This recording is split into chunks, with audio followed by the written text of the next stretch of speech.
Hi everyone. This tutorial is on how to use the CAS calculator when working with binomial distributions. More specifically, we're going to talk about how you use two functions on the calculator, one called Binomial Pdf and the other one called Binomial Cdf. We're going to look at this by looking at a series of three problems.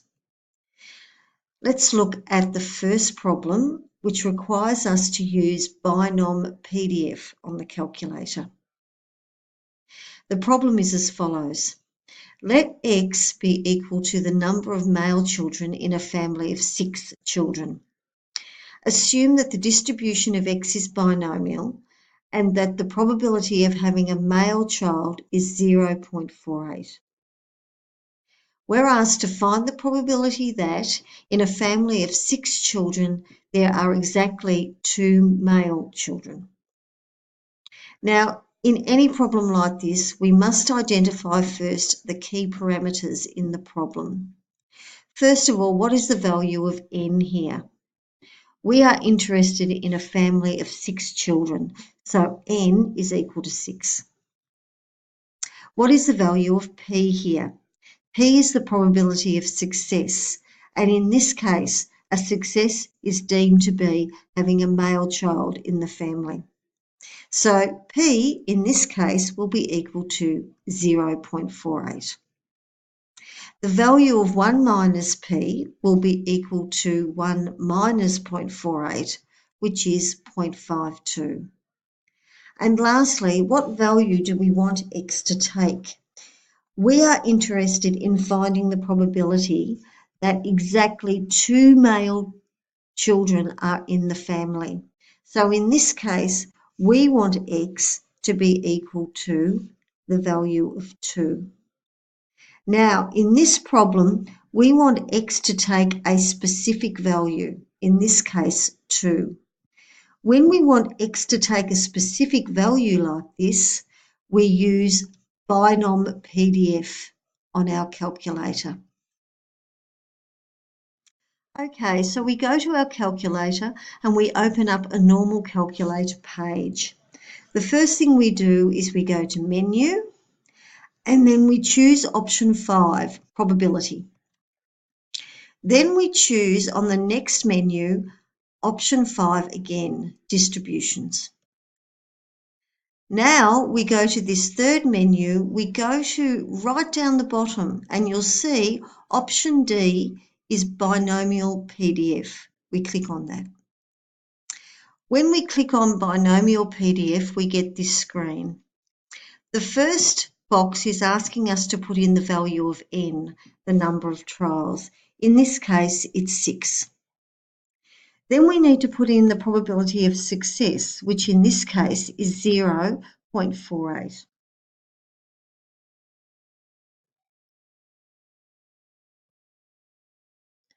And then we're asked to finally put in the value of x that we want to find.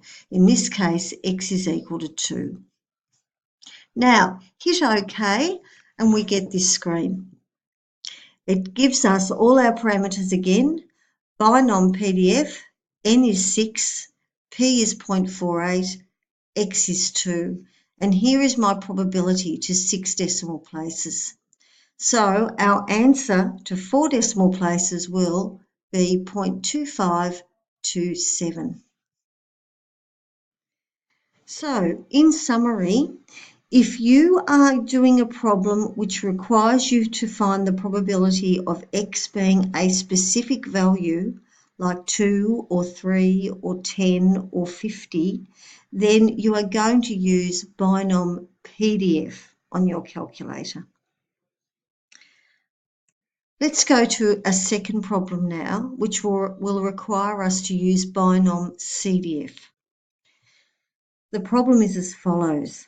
The probability of a particular drug causing side effects in a person is 0.2. What is the probability of at least 2 people in a random sample of 10 people suffering from side effects from the drug? Okay, let's identify the key parameters in the problem. The value of n here will be 10. because we're dealing with a random sample of 10 people. P, the probability of success, will refer to the probability of the drug causing side effects. So P will be 0.2. 1 minus P will be 1 minus 0.2, which is 0.8. Now, what value do we want X to take? In this problem, we want X to be equal to at least 2 people. It's not one specific value like 2, it's at least 2. So we want X to be greater than or equal to 2. So whenever you're doing a problem where X has to take a value in an interval, not a specific value, then you are going to use Binomial Cdf. So let's go to our calculator again. We're on the same calculator page. This time I'm going to go to Menu again. Option 5, Probability. Option 5 again, Distributions. And then I'm going to go down to the bottom, and this time I'm going to select Binomial Cdf. This time I get a slightly different screen.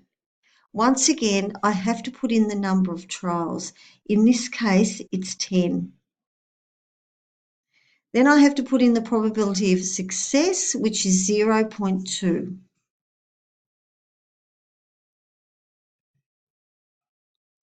Now, on this screen, I am asked to put in the lower value of the interval and the upper value of the interval. Because I want X to be greater than or equal to 2, my lower value here will be 2. Now, because n is equal to 10, my maximum value that n can take will be 10. So that's going to be my upper boundary. Then I click on OK, and this time it will tell me the probability with the upper and lower boundary. So I have here n is 10, p is 0.2, the lowest value in my interval is 2, the highest value in my interval is 10. And here is my probability here to 5 decimal places. To 4 decimal places, my probability will be 0.6242. And this is the probability that X is greater than or equal to 2. So again, in summary, when you want X to take a value which is greater than or equal to or less than or equal to a certain value, we use Binomial Cdf. Let's look at a final problem which again asks us to use Binomial Cdf. This time the problem is about the survey of a population in a particular city, which is found that 40% of the population participate in regular sporting activity. We're asked what's the probability that fewer than half of the random sample of 6 people from the same city participate regularly in sport. So once again, what are the key parameters? Okay, this time we have a random sample of 6 people. So n is 6. P, the probability of success, is going to be 40% or 0.4, because in this problem, success is defined as a person participating in regular sporting activity.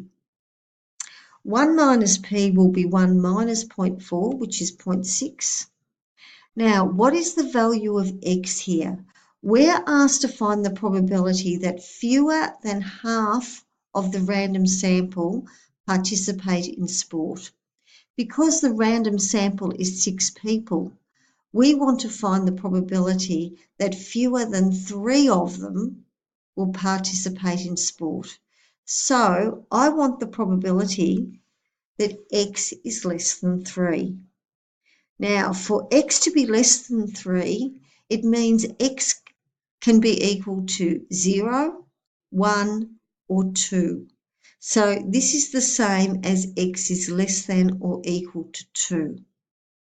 I write it in this fashion rather than X is less than 3 because when we put our values into the calculator, x is less than 3 is exactly the same as less than or equal to 2. And this has to be 2 is my upper limit here. So finally on the calculator, I again go to menu, I go to 5 probability and 5 distributions, and then go down to the bottom and go to Binomial Cdf. This time the number of trials is 6, because I'm dealing with a random sample of 6 people. The probability of success here is going to be 0.4. Now, the lower bound of my value is going to be 0, and my upper bound is going to be 2.